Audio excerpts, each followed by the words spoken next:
ഒരു നാടാകെ കാത്തിരുന്ന കല്യാണം. വരൻ സൂര്യ, വധു മിത്ര. എന്നാൽ ഈ കതിർമണ്ഡപത്തിന് മറ്റു ചില ലക്ഷ്യങ്ങളുണ്ട്. ആരും മറക്കില്ല ഈ കല്യാണ ദിവസം. കാണാൻ കാത്തിരിക്കുക.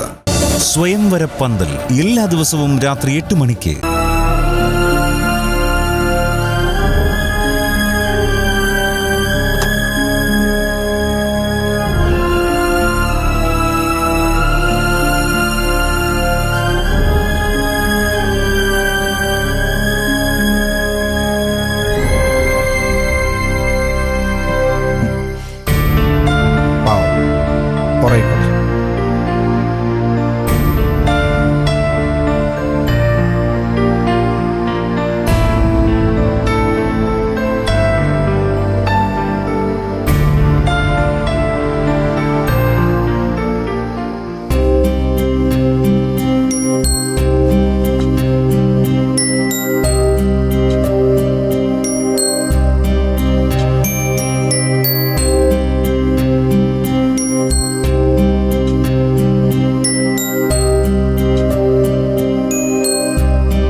എനിക്കും നല്ല ഉറക്കം വരുന്നുണ്ടായിരുന്നു.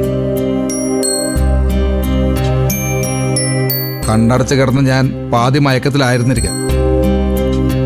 പെട്ടെന്ന് ചീരുവിൻ്റെ നിലവിളി കേട്ട് ഞാൻ ഞെട്ടി എഴുന്നേറ്റു.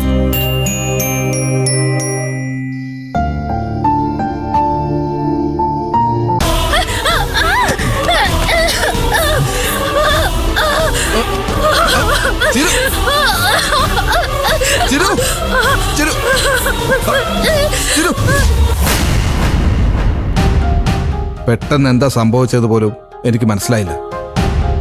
സ്വപ്നമാണോന്ന് പോലും തോന്നിപ്പോയി.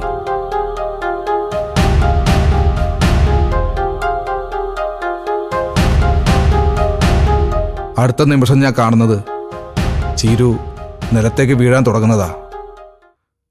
ഞാൻ ഓടിച്ചെന്ന് അവളെ വാരിയെടുത്ത് എങ്ങനെയോ കട്ടിലേക്ക് കിടത്തി.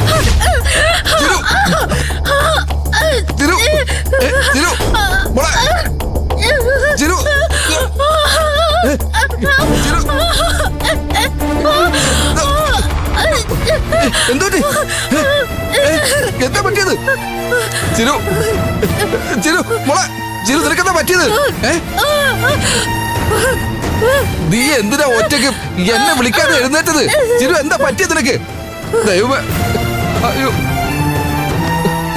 ചിരു, രഘുട്ടാ, അമ്മേ.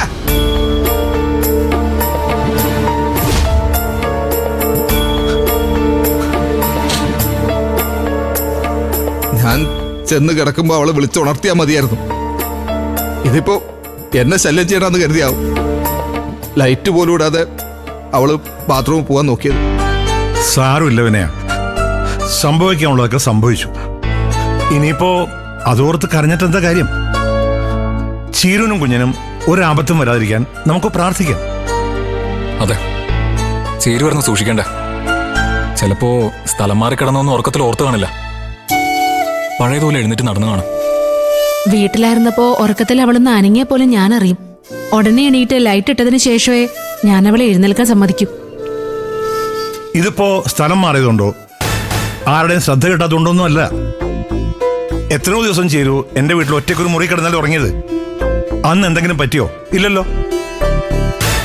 രഘു പറഞ്ഞ പോലെ ചീരു തന്നെയാണ് ചീരുവിനെ ശ്രദ്ധിക്കേണ്ടിയിരുന്നത്. അതില് എന്തെങ്കിലും അപാകത അവൾക്ക് പറ്റിയെങ്കിൽ ബോധം തെളിയുമ്പോ ചീരു തന്നെ പറയും. അങ്കിളെ, ഒരു മിനിറ്റ്.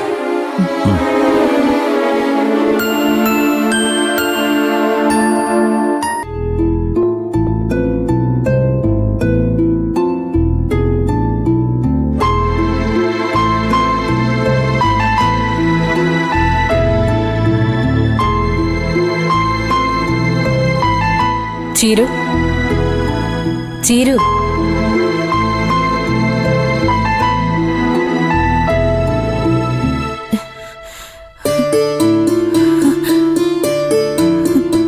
ഇപ്പോഴും വയറുവേദനയുണ്ടോ? കുറവുണ്ട്.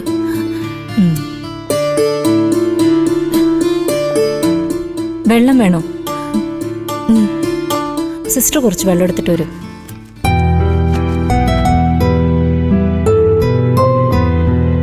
എന്താ ശരിക്കും സംഭവിച്ചതെന്ന് ചിലങ്കയ്ക്ക് ഓർമ്മയുണ്ടോ?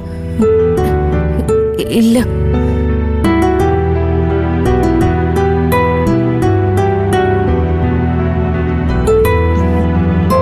പതുക്കെ.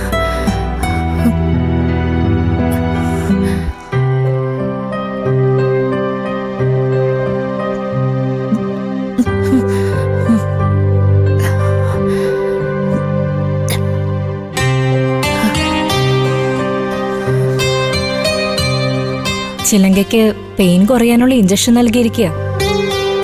അതുകൊണ്ട് ഉള്ളിലെ പ്രശ്നങ്ങൾ മാറില്ല. സ്കാൻ ചെയ്ത് നോക്കാൻ കുറച്ച് സമയമെടുക്കും.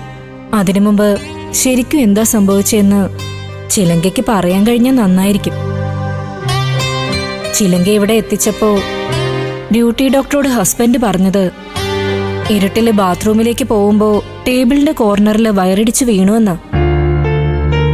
ഒരു ഗൈനക്കോളജിസ്റ്റ് എന്ന നിലയ്ക്ക് എനിക്കത് വിശ്വസിക്കാൻ പ്രയാസമുണ്ട്. സാധാരണ ഒരു ഗർഭിണിക്കും സ്വന്തം അശ്രദ്ധ കൊണ്ട് അപകടമൊന്നും ഉണ്ടാകാറില്ല. അപകടം വന്നു പെടാറേയുള്ളൂ.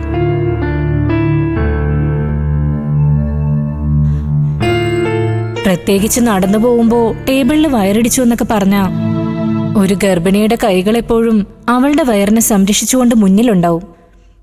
പ്രത്യേകിച്ച് ഇരുട്ടിലൊക്കെ എഴുന്നേറ്റ് പോകുമ്പോ. ചിലങ്ക എന്നോട് സത്യം പറയണം. നേരത്തെ അബോർഷൻ ചെയ്യാൻ നോക്കിയതായിരുന്നല്ലോ. ഇനി കുഞ്ഞിനെ ഇല്ലാതാക്കാൻ മനഃപൂർവ്വം എന്തെങ്കിലും? ഇല്ല ഇല്ല ഡോക്ടറെ, ഞാനൊന്നും ചെയ്തതല്ല. എനിക്കെന്റെ കുഞ്ഞിനെ വേണം ഡോക്ടറെ, എനിക്ക് വേണം ഡോക്ടറെ. Okay, relax. കുഞ്ഞിനെ നമുക്ക് തിരിച്ചെടുക്കാം. ചിലങ്ക സഹകരിച്ചാ മതി. ഡോക്ടറോട് ഒരിക്കലും ഒന്നും മറച്ചു വെക്കരുത്. ഉണ്ടായതെന്താണെന്ന് തുറന്നു പറഞ്ഞാ നമുക്കിപ്പോ തന്നെ ട്രീറ്റ്മെന്റ് തുടങ്ങാൻ പറ്റും.